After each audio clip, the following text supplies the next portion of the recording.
Hi నమస్తే అండి. నేను సత్యాని. Welcome back to Shri Satya recipes. ఈ వీడియోలో పిల్లలేంటి పెద్దలేంటి అందరం ఇష్టపడే ఫ్రూట్ కస్టర్డ్ సలాడ్ని చేయడం చూపిస్తున్నాను. ఇంకా సమ్మర్ వచ్చేసింది కదా, ఇక మనకి కూల్గా ఏమైనా సరే తినాలనిపించడం అలాగే తాగాలనిపిస్తూ ఉంటుంది.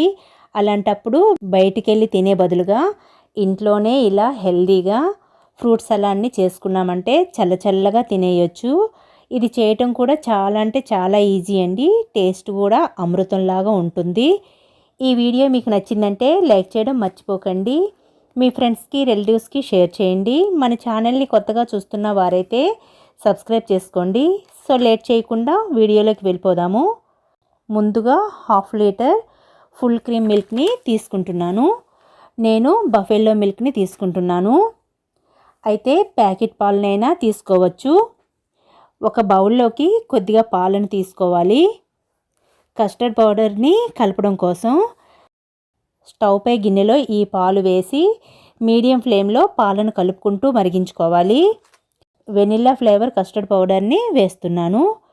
ఇది సూపర్ మార్కెట్లో కానీ అలాగే డీమార్ట్స్లో కానీ ఎక్కడైనా దొరికేస్తుంది. ఈ పాలల్లో 2 టేబుల్ స్పూన్స్ వరకు కస్టర్డ్ పౌడర్ని వేసి కలుపుకోవాలి. దీని ఫ్లేవర్ చాలా బాగుంటుంది. దీనికి బదులుగా మిల్క్ పౌడర్ని వేసి వెనిలా ఎసెన్స్నైనా వేసి చేసుకోవచ్చు. ఇలా కలుపుకొని పక్కన పెట్టి 2 టేబుల్ స్పూన్స్ వరకు ఫ్రెష్ క్రీమ్ని తీసుకుంటున్నాను.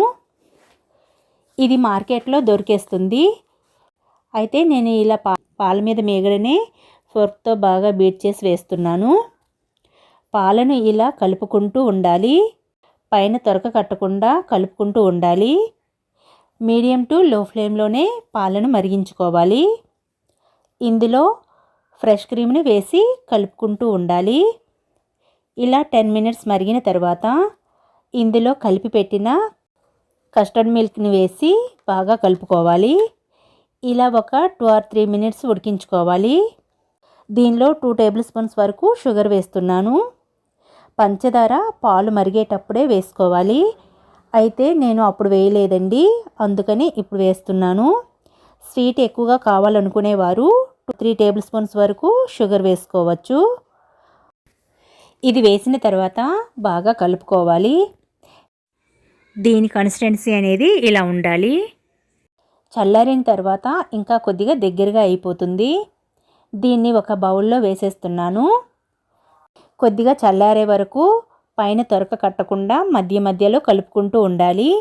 ఇలా కాస్త చల్లారిన తర్వాత మన దగ్గర ఏ ఫ్రూట్స్ ఉంటే అవి చిన్న ముక్కలుగా కట్ చేసి ఇందులో వేసుకోవాలి.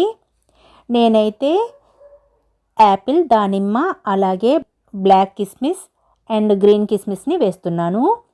ఇలా మొత్తం ఒకసారి కలిపి మూత పెట్టి 2 or 3 అవర్స్ వరకు ఫ్రిడ్జ్లో పెట్టుకోవాలి. 3 అవర్స్ తర్వాత తీస్తున్నాను.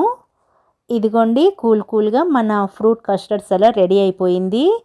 దీన్ని ఇంట్లో వాళ్ళకి సర్వ్ చేసామంటే చల్లగా హాయిగా తినేస్తారు. ఈ వేసవిలో ఇలా చేసి ఇంట్లో వాళ్ళకి పెట్టామంటే కడుపులో హాయిగా చల్లగా ఉంటుంది. మీరు ఇలా ట్రై చేస్తే మీకు ఎలా వచ్చిందో కామెంట్స్ తెలియచేయండి. ఈ వీడియో మీకు నచ్చింది అంటే లైక్ చేయడం మర్చిపోకండి. మీ ఫ్రెండ్స్కి రిలేటివ్స్కి షేర్ చేయండి. మన ఛానల్ని కొత్తగా చూస్తున్న వారైతే సబ్స్క్రైబ్ చేసుకోండి. Thanks for watching Shri Satya recipes.